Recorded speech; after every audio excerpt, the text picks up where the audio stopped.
क्या भारत में होने वाली राजनीतिक और चुनावी गतिविधियां ही भ्रष्टाचार की असली जड़ हैं? क्या भारत में राजनीतिक पार्टियों का इस्तेमाल काले धन को ठिकाने लगाने के लिए किया जाता है? ये सवाल ही हमारे अगले डीएनए टेस्ट का आधार है। आज हम देश के राजनीतिक सिस्टम में मौजूद भ्रष्टाचार और काले धन का विश्लेषण करेंगे और साथ ही आपको ये भी बताएंगे कि भारत में चुनाव सुधारों यानी इलेक्टोरल रिफॉर्म्स की सख्त जरूरत क्यों है। आज हमारे पास एक ऐसी खबर आई है जिसने देश की सैकड़ों राजनीतिक पार्टियों पर शक की उंगली उठाई है। आपको शायद पता नहीं होगा, भारत में इस वक्त 1900 से भी ज्यादा राजनीतिक पार्टियां हैं और चुनाव आयोग को शक है कि इन 1900 राजनीतिक पार्टियों में से कम 400 पार्टियां फर्जी हैं, क्योंकि इन 400 पार्टियों ने कभी भी कोई भी चुनाव नहीं लड़ा। यानी ये पार्टियां कागज पर तो हैं लेकिन राजनीति के मैदान में नहीं है, इसलिए इन पार्टियों को हम फर्जी कह सकते हैं। चुनाव आयोग को लगता है कि इन फर्जी राजनीतिक पार्टियों के जरिए देश में काला धन सफेद करने का काम हो रहा है। हालांकि चुनाव आयोग ने ऐसी फर्जी पार्टियों पर शिकंजा कसने की तैयारी अब कर ली है और आयोग ऐसी पार्टियों की मान्यता खत्म करने के बारे में सोच रहा है। आजकल देश में नोटबंदी है चारों तरफ और कई बड़े बड़े लोगों का करोड़ों रुपए का काला धन बेकार हो चुका है। ऐसे लोग हर रोज अपना काला धन सफेद करने के नए नए तरीके खोज भी रहे हैं। देश के कई बैंकों पर छापे पड़े हैं और लोगों को काला धन सफेद करने के अपराध के लिए गिरफ्तार भी किया गया है। आप ऐसी खबरें लगातार सुन रहे होंगे। आज भी आपने ऐसी खबरें सुनी होंगी कि देश के कुछ बैंकों में काले धन को सफेद किया जा रहा है। लेकिन हमारे देश में कई दशकों से राजनीतिक पार्टियों के माध्यम से काले धन को सफेद करने का काम बड़े ही तसल्ली बख्श तरीके से हो रहा है। राजनीतिक पार्टियों की गुप्त तिजोरियों में कितना पैसा जमा हो रहा है इसका कोई हिसाब किताब नहीं है और देश की ज्यादातर राजनीतिक पार्टियां ये हिसाब किसी को देना भी नहीं चाहती। यानी हमारे देश के राजनीतिक सिस्टम में पारदर्शिता की मात्रा बहुत कम है। यह बहुत बड़ा विरोधाभास है कि आम आदमी से, आपसे ये उम्मीद की जाती है कि वो अपनी कमाई और खर्च का पूरा ब्यौरा ईमानदारी से सार्वजनिक करे और उस पर टैक्स दे, लेकिन राजनीतिक पार्टियों से हिसाब किताब मांगने की ताकत इस वक्त इस देश में किसी के पास नहीं है। अब हम इस चुभने वाली स्थिति को आधार बनाकर अपनी बात को और आगे बढ़ाएंगे और आपको बताएंगे कि राजनीतिक पार्टियों के माध्यम से काला धन सफेद कैसे होता है। आपको शायद ये नहीं पता होगा कि राजनीतिक दलों को इनकम टैक्स देने से छूट मिली हुई है। जी हां, हम और आप तो इनकम टैक्स देते हैं, लेकिन राजनीतिक दलों को इनकम टैक्स से छूट मिली हुई है और यही कैच है। इनकम टैक्स एक्ट के सेक्शन 13A के तहत देश भर की राजनीतिक पार्टियों को इनकम टैक्स से 100% छूट मिली हुई है। यानी राजनीतिक पार्टी को किसी तरह का कोई इनकम टैक्स नहीं देना पड़ता। लेकिन इन तमाम पार्टियों को हर वर्ष अपना इनकम टैक्स रिटर्न जरूर दाखिल करना होता है। अब सवाल यह है कि कौन सी राजनीतिक पार्टी को इस नियम के तहत छूट मिलेगी? तो इसका जवाब है representation of the people's act के सेक्शन 29A के तहत जो भी राजनीतिक पार्टी चुनाव आयोग में रजिस्टर्ड होगी उसे इनकम टैक्स से पूरी तरह छूट मिलेगी। सिर्फ यही नहीं, राजनीतिक पार्टियों को सिर्फ 20,000 रुपए से ज्यादा के चंदे की जानकारी चुनाव आयोग को देनी होती है, जबकि 20,000 से कम का चंदा देने वाले लोग अननोन सोर्स होते हैं। इन पार्टियों के लिए ऐसे अज्ञात सोर्स की जानकारी अपने इनकम टैक्स रिटर्न में देना अनिवार्य नहीं है। यानी अगर कोई व्यक्ति या कोई कंपनी आपको 20,000 से ज्यादा का चंदा देती है तो आपको नाम बताना पड़ेगा और 20,000 से कम का अगर चंदा है तो आप नाम बताने के लिए बाध्य नहीं है। ज्यादातर पार्टियां चुनाव आयोग में जब अपने चंदे की जानकारी देती हैं तो वो ये कहती हैं कि उन्हें चुनावी रैली में चंदा मिला है, लेकिन हकीकत में पार्टियों को बड़े बड़े बिजनेस घरानों से, बड़े बड़े लोगों से और कई अज्ञात लोगों के जरिए करोड़ों रुपए का चंदा मिलता है, सैकड़ों करोड़ का चंदा होता है। लेकिन ज्यादातर पार्टियां कोशिश ये करती हैं कि वो इस चंदे को 20,000 के से कम वाली कैटेगरी में रखें ताकि उन्हें ये बताना ना पड़े कि चंदा कहां से आया। काले धन का यह खेल सिर्फ ऐसे ही नहीं खेला जाता, बल्कि चुनाव में कई बार छोटी पार्टियां डमी कैंडिडेट्स खड़ा कर देती हैं। यानी अगर किसी चुनाव में बड़ी पार्टी का उम्मीदवार खड़ा है और उसके जीतने के चांसेस हैं तो कोई छोटी पार्टी उसी नाम के एक अन्य व्यक्ति को उम्मीदवार के तौर पर खड़ा कर देती है ताकि बड़ी पार्टी के उम्मीदवार के वोट कट जाएं, वोटर्स को गलतफहमी हो जाए क्योंकि दोनों उम्मीदवारों के नाम एक हैं, जिसकी वजह से जो बड़ी पार्टी का बड़ा उम्मीदवार है नुकसान उसी का होगा। इसके बाद ये छोटी पार्टियां अक्सर बड़ी पार्टियों के पास जाती हैं और अपने डमी कैंडिडेट को बैठाने यानी चुनाव न लड़वाने के एवज में पैसों की मांग करती है। यानी भारत में बहुत सारी छोटी छोटी राजनीतिक पार्टियों का जन्म काले धन को सफेद करने के लिए ही होता है। चुनाव आयोग को जिन 400 राजनीतिक पार्टियों के फर्जी होने का शक है, हो सकता है कि वो इस तरह काले धन को सफेद करती हों। अब इसी बात से जुड़ा एक दूसरा सवाल यह है कि राजनीतिक पार्टियों को पैसा मिलता कहां से है। यह सवाल देश की राजनीतिक पार्टियों से हर बार पूछा जाता है और पार्टियां इस सवाल का जवाब हमेशा टाल जाती हैं। यहां पर आपके लिए ध्यान देने वाली बात जो है वो ये है कि इन्हीं पार्टियों के बड़े बड़े नेता संसद में जाकर या बाहर जाकर आप ही से ये कहते हैं कि आपको इनकम टैक्स देना चाहिए, आपको अपनी पूरी डिटेल्स सार्वजनिक करनी चाहिए और कई बार ऐसे मुद्दों पर संसद में हंगामा भी करते हैं, लेकिन उनकी खुद की पार्टी अपनी डिटेल्स सार्वजनिक नहीं करती और जो जानकारी सार्वजनिक की भी जाती है वो ऐसी होती है कि कोई भी उस पर भरोसा नहीं कर सकता। एसोसिएशन फॉर डेमोक्रेटिक रिफॉर्म्स यानी एडीआर के वर्ष 2013 और 14 के आंकड़ों के अनुसार देश की 6 राष्ट्रीय पार्टियों की कुल आय का 69.3% अज्ञात स्रोत से आया है, यानी अननोन सोर्सेज के जरिए आया है, जिसका कोई हिसाब किताब है ही नहीं। एडीआर के आंकड़ों के अनुसार वर्ष 2013 और 14 में 6 राष्ट्रीय राजनीतिक दलों के पास कुल मिलाकर 1518 करोड़ 50 लाख रुपए थे और इसमें से 813 करोड़ 60 लाख रुपए अज्ञात लोगों से मिला चंदा था। इन पार्टियों को पार्टी के कूपन बेचकर 485 करोड़ और 80 लाख रुपए की आय हुई थी। वर्ष 2013 और 14 में कांग्रेस पार्टी की कुल आय का 80.6% और बीजेपी की कुल आय का 67.5% अज्ञात स्रोतों से आया था, अननोन सोर्सेज से आया था। अननोन सोर्सेज से आए धन का मतलब है कि पार्टी आपको ये नहीं बता सकती कि ये पैसा कहां से आया है और आपने देख लिया 70 से 80% ऐसा पैसा है जो अननोन सोर्सेज से आ रहा है और ये वो पैसा है जिसके बारे में कोई पार्टी बताना नहीं चाहती।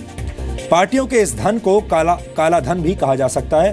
काला धन कहा जाए या ना कहा जाए ये एक रिसर्च का विषय है, लेकिन ये बिना हिसाब किताब वाला धन यानी अनअकाउंटेड मनी तो जरूर कहलाया जा सकता है। पिछले कई वर्षों से देश की ज्यादातर राजनीतिक पार्टियां अपने चंदों का हिसाब किताब सरकार से और लोगों से छुपाती आ रही हैं और छुपाने की इस प्रक्रिया से ही भ्रष्टाचार की असली शुरुआत होती है। चुनावों में पैसे, शराब या तरह तरह के गिफ्ट्स बांटना इसी भ्रष्टाचार का एक हिस्सा है। जब तक राजनीतिक और चुनावी गतिविधियों में होने वाला भ्रष्टाचार खत्म नहीं होगा, तब तक हमारे देश से भ्रष्टाचार खत्म होना नामुमकिन है।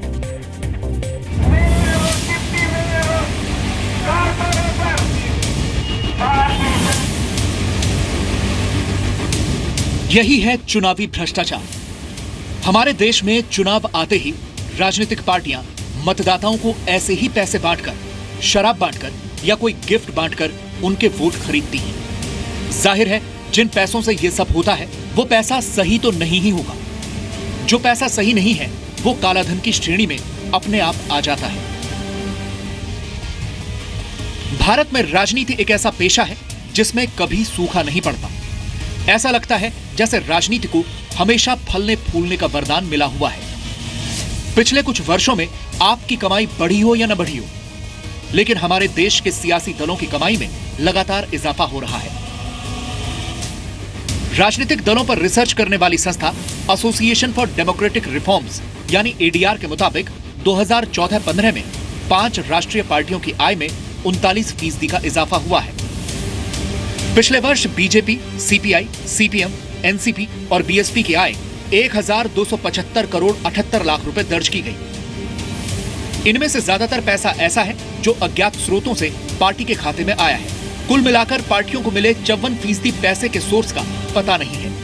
2014-15 में राजनीतिक पार्टियों की आय बढ़कर 1275 करोड़ 78 लाख रुपए हो गई है। राजनीतिक दलों की जेब बेशक भरी हुई हो, लेकिन आपकी यानी इस देश के आम आदमी की जेब अक्सर खाली ही रहती है।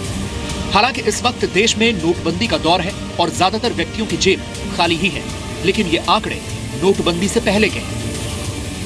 दुनिया भर के लोगों की इनकम पर रिसर्च करने वाली संस्था मार्केट न्यूज इंटरनेशनल यानी MNI के एक स्टडी में भारतीय लोगों के बारे में बहुत हैरान और परेशान करने वाली बातें सामने आई हैं। भारत के 10 में से 9 परिवार अपना महीने का वेतन रोजमर्रा की जरूरतों पर ही खर्च कर देते हैं। देश के 94.1% परिवार अपने महीने की आय का 70 से 100% हिस्सा घर की जरूरतों पर खर्च करते हैं, जबकि सिर्फ 4.8% परिवार ही ऐसे हैं जो अपनी मंथली इनकम का 50 से 69% हिस्सा रोजाना की जरूरतों पर खर्च करते हैं। यानी आप समझ सकते हैं कि ज्यादातर भारतीयों की पूरी सैलरी सिर्फ घर की मूलभूत जरूरतों को पूरा करने में खर्च हो जाती है। महीने की बचत की बात करें तो आंकड़े और भी ज्यादा परेशान करते हैं। आपको यह जानकर हैरानी होगी कि करीब आधा हिंदुस्तान महीने के आखिर में एक भी पैसा नहीं बचा पाता। देश के 47% लोग अपनी मासिक आय से एक भी पैसा नहीं बचा पाते हैं। जब कोई बचत ही नहीं होगी तो आम आदमी इन्वेस्टमेंट यानी निवेश कहां से करेगा? यही वजह है कि 10 में से 8 भारतीय परिवारों के पास महीने के आखिर में निवेश के लिए कुछ नहीं बचता। भारत में 84% परिवार ऐसे हैं जो अपनी मासिक आय से किसी भी तरह का निवेश नहीं कर पाते हैं। यानी राजनीतिक दलों की जेब तो भरी है, लेकिन आम आदमी की जेब खाली है। ब्यूरो रिपोर्ट, जी मीडिया। हमारे देश में चुनाव सुधारों की बात बहुत लंबे समय से हो रही है, लेकिन कोई कर नहीं रहा और इलेक्टोरल रिफॉर्म्स पर लॉ कमीशन और तमाम कमिटीज वर्ष 1990 से ही अपनी अपनी रिपोर्ट सरकारों को देती रही हैं। लेकिन दुर्भाग्यवश हमारे देश की सरकारों ने इन सुझावों पर कभी भी अमल नहीं किया। लॉ कमीशन ने वर्ष 2015 में सरकार को एक बार फिर कुछ बड़े और महत्वपूर्ण सुझाव दिए थे, जिनके बारे में आज आपको जानना चाहिए। आयोग का कहना है कि अगर 20,000 रुपए से कम के चंदों का टोटल 20 करोड़ रुपए से अधिक हो या कुल चंदे का 20% हो तो उनका स्रोत बताना अनिवार्य किया जाए। अभी तक राजनीतिक दलों के लिए 20,000 से कम का चंदा देने वाले का स्रोत बताना जरूरी नहीं है। इस नियम का फायदा उठाकर ज्यादातर पार्टियां बड़ी रकम को 20,000 से कम के हिस्सों में बांटकर दर्ज कर लेती हैं। लॉ कमीशन ने यह भी सुझाव दिया है कि पार्टियां अपने खर्च और इनकम का ऑडिट किया हुआ हिसाब पेश करें, जिसकी जांच सीएजी भी कर सके। यह भी कहा गया है कि अगर समय से हिसाब नहीं दिया जाता तो पार्टियों पर भारी जुर्माना लगे, उन्हें टैक्स छूट से वंचित करने का विकल्प भी आजमाया जा सकता है। लॉ कमीशन ने उम्मीदवारों को एक से ज्यादा सीटों से चुनाव लड़ने से रोकने और निर्दलीय उम्मीदवारों की उम्मीदवारी प्रतिबंधित करने का भी सुझाव दिया है। इसके लिए जन प्रतिनिधित्व कानून की धारा 33 के सेक्शन 7 को संशोधित करने की बात की गई है, जिसमें अभी उम्मीदवार को 2 सीटों से चुनाव लड़ने की इजाजत है। और आपने देखा होगा बहुत सारे नेता हमारे ऐसे हैं जो कि एक नहीं बल्कि 2-2 सीटों से चुनाव लड़ते हैं। लॉ कमीशन ने चुनाव में शुचिता बरकरार रखने के लिए सदन का कार्यकाल समाप्त होने की तारीख से 6 महीने पहले से ही सरकार द्वारा दिए जाने वाले विज्ञापनों पर भी प्रतिबंध लगाने की बात कही है। लॉ कमीशन ने चुनावी खर्चों का ब्यौरा नहीं देने वाले उम्मीदवारों को 3 साल की बजाय 5 साल के लिए चुनाव लड़ने से रोकने की सिफारिश की है, ताकि ऐसे उम्मीदवार कम से कम अगला चुनाव न लड़ पाएं। अब सवाल यह है कि क्या चुनावों में इस्तेमाल होने वाले काले धन को रोकने का कोई तरीका है? तो इस सवाल का जवाब यह है कि स्टेट फंडिंग से चुनाव करवाए जा सकते हैं। सेंटर फॉर मीडिया स्टडीज की एक रिपोर्ट के मुताबिक वर्ष 2014 के लोकसभा चुनाव में उम्मीदवारों ने करीब 35,000 करोड़ रुपए खर्च किए थे। जी हां, 35,000 करोड़ रुपए चुनावों में खर्च किए थे। एसोसिएशन फॉर डेमोक्रेटिक रिफॉर्म्स के मुताबिक 2014 में हर उम्मीदवार ने चुनाव प्रचार पर ही औसतन 25 करोड़ रुपए खर्च किए। यहां पर यह जरूरी नहीं है कि हर उम्मीदवार ने ही इतने पैसे खर्च किए हों, यह सिर्फ एक औसत है।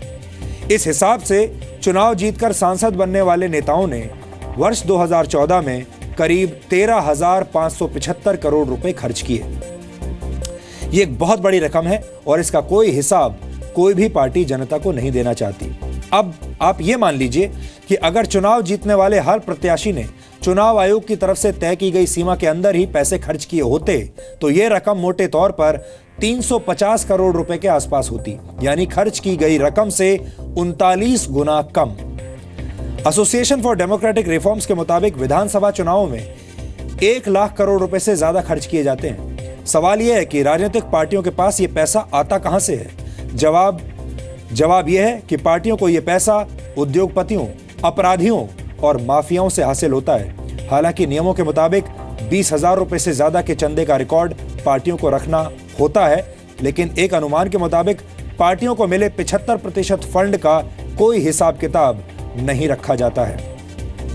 और जब इतनी बड़ी संख्या में उद्योगपति, अपराधी और माफिया अलग अलग पार्टियों को फंडिंग देते हैं, अलग अलग उम्मीदवारों को पैसा देते हैं, तो जाहिर है जब उस पार्टी की सरकार बन जाती है तो उन्हें ये पैसा वापस लौटाना होता है, और ये पैसा वो लौटाते हैं उन्हीं उद्योगपतियों, अपराधियों और माफियाओं की मदद करके।